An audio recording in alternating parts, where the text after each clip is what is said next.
నమస్తే నేను లక్ష్మణ్. ప్రస్తుత ముఖ్యమంత్రి ఆనాడు ప్రతిపక్ష నేతగా ఉన్న చంద్రబాబు నాయుడు గారి పైన పొంగనూరులో హత్యాయత్నం చేశారు. నందిగాంలో రాళ్లతో దాడి చేశారు. ఇప్పుడు ఆ కేసు బయటకు వచ్చింది. మరోవైపు ఇప్పుడు ఉపసభాపతిగా ఉన్న రఘురామకృష్ణరాజు గారి మీద ఆనాడు సిఐడి ఐఏఎస్గా ఉన్న విజయపాల్ థర్డ్ డిగ్రీ ప్రయోగించారని చెప్పి ఆ కేసు కూడా ఇప్పుడు సుప్రీంకోర్టులో నడుస్తున్న పరిస్థితి ఉంది. ఇదే అంశంపైన మనతో మాట్లాడడానికి రాజకీయ విశ్లేషకులు అడుసుమల్లి శ్రీనివాసరావు గారు ఉన్నారు అందుబాటులో స్టూడియోలో. ఆయనతో మాట్లాడే ప్రయత్నం చేద్దాం. సార్ నమస్తే అండి. నమస్కారం అండి. అడుసుమల్లి గారు చూస్తే ఇప్పుడు విజయవాడ జిల్లా నందిగాంలో చంద్రబాబు నాయుడు గారి మీద గులకరాయితో దాడి చేశారు. అంతకుముందు పొంగనూరు హత్యాయత్నం చేశారు. జగన్మోహన్ రెడ్డి గవర్నమెంట్ మొత్తం 5 ఏళ్లలో హింస నిరంకుశత్వమే ఎక్కువ నడిచాయి. దీనిపైన ఇక మీదటైనా చర్యలు ఉంటాయా? ఇలాంటి రాజకీయ నాయకుల్ని ప్రజలు అట్టని చేతరించుకున్నారు. ఇక మీదటైనా అసలు ఇలాంటి రాజకీయ నాయకుల్ని అసలు శాశ్వతంగా రాజకీయాల నుంచి తప్పించే విధంగా ప్రజాస్వామ్యంలో ఉన్న చట్టాలు ఎటువంటి స్టెప్ తీసుకుంటే బాగుంటాయంటారు? ముఖ్యంగానండి, మన దేశంలో చట్టాలు చాలా కఠినంగా ఉంటాయి. ఓకే, దాన్ని అమలు చేయటం అనేటువంటిది ఇంపార్టెంట్.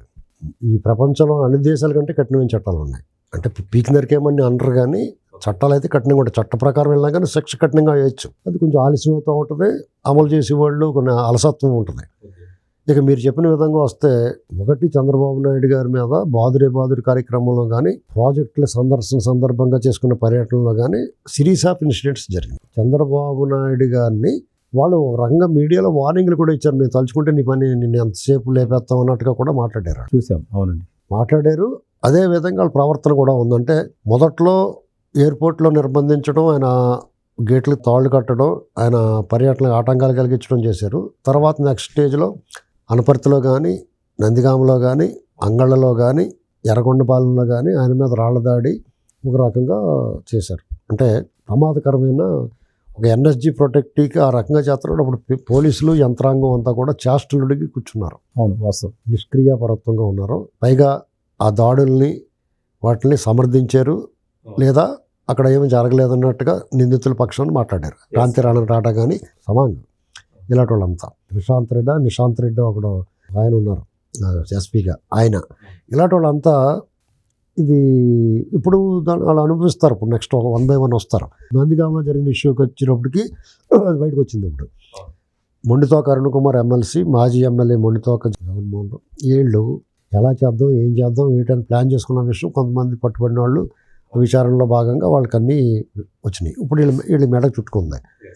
ఇది ఎందుకు మీకు అంటున్నాను నేను. ఇప్పుడు బాలినేని శ్రీనివాసరెడ్డిని సంతకం పెట్టమంటే మీ పని చూసుకుంటారా బాబు అని పెట్టనన్నాడు. మీరు ఎందుకు అనలేకపోయారు? అంత ప్రమాదం చంద్రబాబు మీకు అంత అన్యాయం ఏం చేసాడు? ఇప్పుడు జగన్మోహన్ రెడ్డి ఇప్పుడు ఇవాళ చాలామంది వైసీపీలో పార్టీలో మీతో పాటు మీ పక్కన కూర్చున్న వాళ్ళు అందరూ దూకేసి వేరే పార్టీలో పోతున్నారు. వాళ్ళు జగన్మోహన్ రెడ్డిని ఆ పార్టీని తిడుతున్నారు. రాజకీయాలు అలాగే అయిపోయినాయి కదా. గోడ మీద అటో కాలు ఇటో కాలేసి కూర్చుంటున్నారు. కబక్కన 2 కాలు ఇటు దిగేస్తున్నారు, ఎటో దిగేస్తున్నారు. రియల్లీ అటువంటి పరిస్థితుల్లో ఇంత తీవ్రమైన వ్యక్తులను అంతమొందించి అంత కార్యక్రమాలు పాల్పడాల్సిన అవసరం మీకు ఏముంది? పైగా ఆయన మామూలు మనిషి, ఆయన ఎన్ఎస్జీ ప్రొటెక్టీ.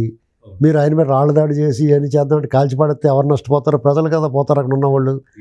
ఇప్పుడు ఇది చాలా పెద్ద నేరం అవుద్ది. ఇప్పుడు వాళ్ళు ఇరుక్కుంటారు.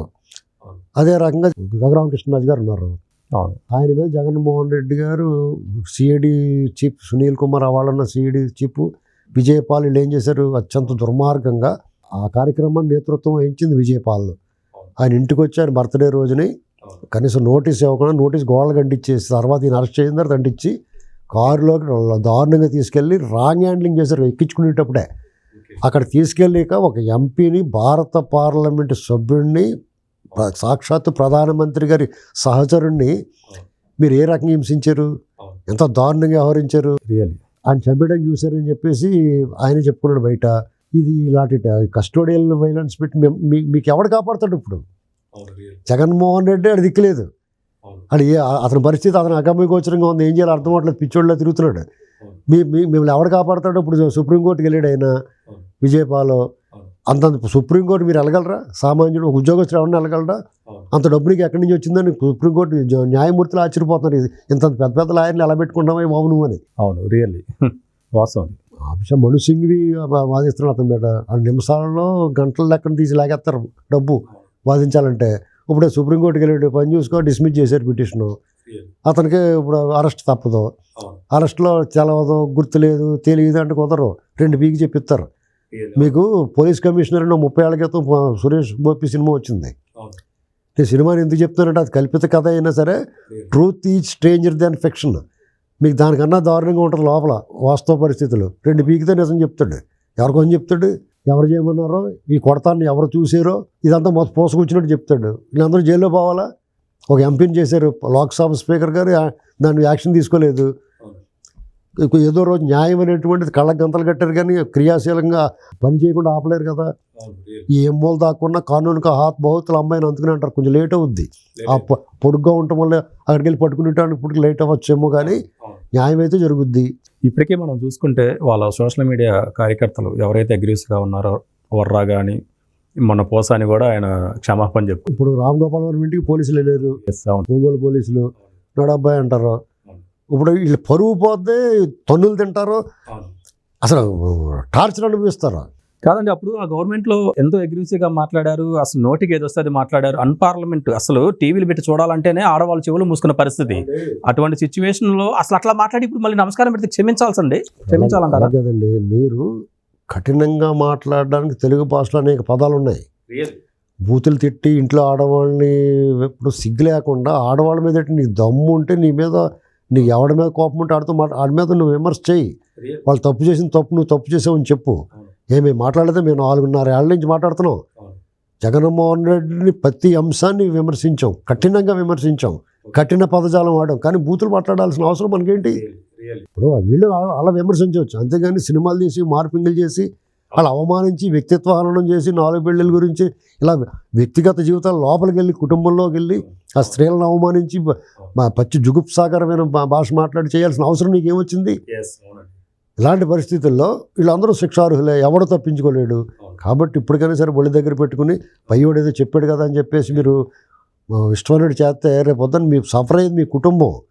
రేపొద్దున వాళ్ళ తరాలన్నీ నష్టపోతాయి.